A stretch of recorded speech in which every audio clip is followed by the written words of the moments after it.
It is time for a questions episode where I take questions about fashion from Instagram and then I answer them to the best of my ability, starting with this one. How do you get invited to cover runway shows? For me, I have run a YouTube channel about fashion runway shows for about 5 years. And so when I started going to Paris, I had to send in requests to many runway shows. The lead up to Paris Fashion Week for us is a just torrent of emails and prepping and planning and communication. There is no scenario under which someone could reasonably expect to go to a runway show with even like a week's notice, unless you're like J Balvin or something.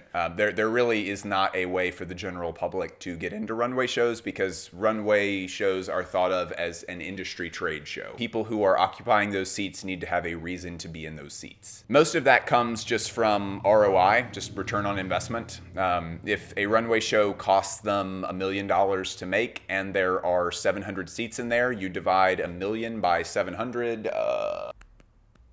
Each of those seats then would be worth $1,400. And so there needs to be $1,400 worth of value that you bring to that brand by sitting in that seat. So yeah, I mean, just get involved in the fashion industry. If you want to be an editor, if you want to be a stylist, if you want to be a fashion writer, just go start doing that thing. And eventually you may find yourself in a position where you need to be in that room and you are bringing that value to them. Is the constant repetition of archival codes and motifs holding us back from creating something new? Most recently, like starting in the 90s up till now, we've really as an industry gotten very dependent in our designs on the process of going to the archive of a certain house or going to flea markets and vintage stores and finding things from the past and saying, there's a feeling about this object that feels very now. If I make a couple of adjustments, I think it perfectly becomes a statement that is now.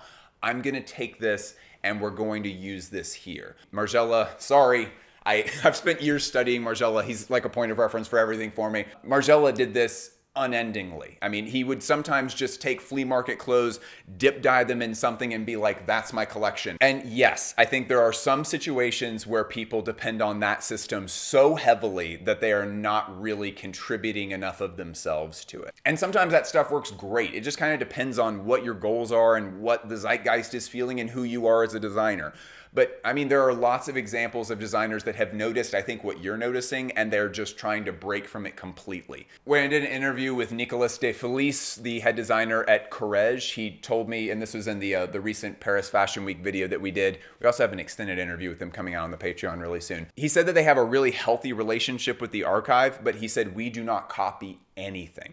He said, if we're going to take inspiration from something, I will take that inspiration and then I or one of my atelier members, we cut the clothes ourselves. Rick kind of has a similar approach where every season, apparently we're told, he gets his factories to make up toiles of the last season. So they just take muslin or some other cheap fabric and they make the shapes from the previous season and they line, 15 or 16 of those shapes up for him. And then Rick by himself will go and say, oh, let's tear this and let's get a slash here, and I wonder if we can pull this up, and that way there's kind of a continuity to it. But Rick never has like an inspiration picture up on his wall that he's like, all right guys, this is what we're doing, we're making this right here. Jordan Arthur Smith is another great example of a designer that kind of can't copy other people's stuff. He's put himself in this gloriously hard position where he has to, with the way that Jordan's vision is going, it would look so obvious if he just took a vintage piece and recreated it. And that's, as far as I'm concerned, it's a good problem to have. He's on fucking fire. Everything that Jordan touches is just gold. So yeah, it just depends on what your goals are, what you want to accomplish, what design precedent you've set for yourself in your previous work. It just depends on what you want to do. Oh, are you going? Ready to go. Yeah.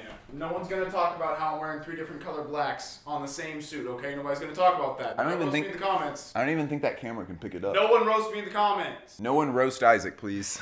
Have fun at Steak and Shake. I don't work at Steak and Shake. He works at the Steak and Shake in Northwest Anaheim. Go see him. I don't work at Steak and Shake. I work at Chipotle. It's different. He works at Chili's. This is such a great question. What determines core/repeat styles for brands? Is it the designers or the consumers? There's two different ways that we can approach this question. If we're just talking about like hero items that make a lot of money for a brand, that is almost entirely dictated by consumers. Raf Simons for a super long time had the distinctive knit that was just sort of like, this is the icon of the house.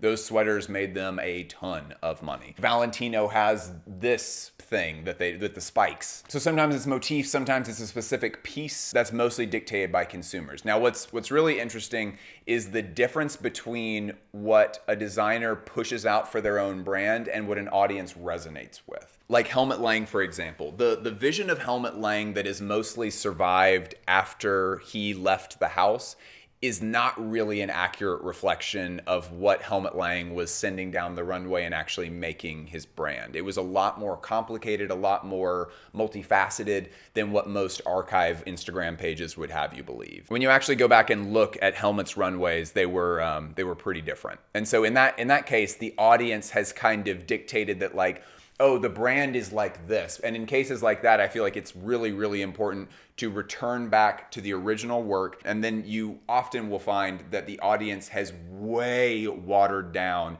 a very complicated, rich vision that the designer was originally pitching. The man's work is his work. The man's work is not what appears on an Instagram page. Okay, this is not going to be very fun to talk about. If I'm in a small country where no fashion scene exists, should I move away if I want a future in this?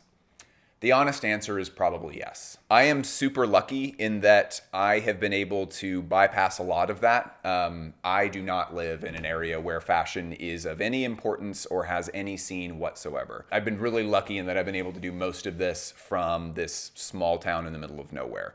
I do go to Paris 4 times a year for Fashion Week, and so that ends up kind of being my location switch. But for the most part, if you want to work in fashion, you need to go to a place where there is fashion. Here's the deal. I feel like most people's advice around this is just kind of like, just fucking go. Just go do it. Go do it. It'll work out. Just fucking go. And there is some truth to that. I'm sure that works for some people. Consider also that it is an option that you can plan and you can be really purposeful about how you do that. You can plan and save up money and find the right time and find the job before you leave. And you can find roommates. Like, the internet is a great tool for all of this stuff. You are able to kind of set yourself up for success before you go. I know that advice is very scary. You can do it. I believe in you. You can do it. How do you explain fashion to someone with no understanding? Well, I do have an entire channel that is hopefully built around being able to make this fully understandable to somebody who is starting from zero. If you're asking this because you want to make your parents understand why you're interested, or you want to get your girlfriend interested in fashion, boyfriend, I have no idea. If you're trying to get your SO interested in fashion and they're not really into it, I would release yourself from the need to make them understand. You are allowed to just like the thing that you like, and other people do not have to be on the same train with you. You can just like it. It's okay. How will the rise of AI art/image generation impact the fashion industry? What I will say is that it is already having a really big impact on different artists, and we covered that a lot in the recent Paris Fashion Week video. Alphonse Maitrepierre, he used AI to generate floral prints, but then he would always incorporate something like love or nostalgia into what the command that he was putting into the AI, so that there was this kind of like attempt at a human element via a machine. Heliot and Emil, not this most recent season, but the season before that, they had the music generated by AI. Fashion designers are thinking about it a lot. It'll be interesting to see more and more of them kind of incorporate that technology or purposefully reject it. It'll be really interesting to see. What do you think the reason is for increasing fashion trends that are class tourism in this decade? I don't think this is a recent phenomenon at all. I think this has been something that has been a crucial part of fashion design for as long as fashion design has been around. Marie Antoinette had access to the best couturier in the world at the time, Rose Bertin,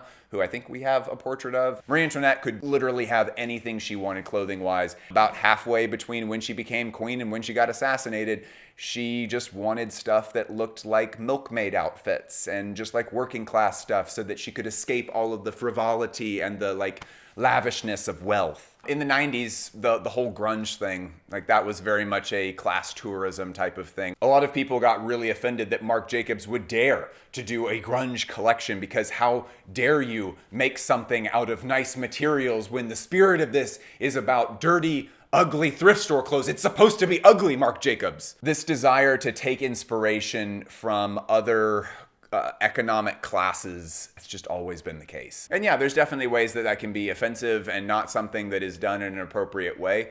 But I think there's plenty of examples like Martin Margiela, where you could easily say that that is class tourism. But I think that Margiela did it in a tasteful, appropriate way that really kind of emphasized the beauty of those women and the way that they live their lives. The philosophy that goes into the wearing of Carhartt is not a new idea. That is something that has been around as long as fashion has been around. Next question.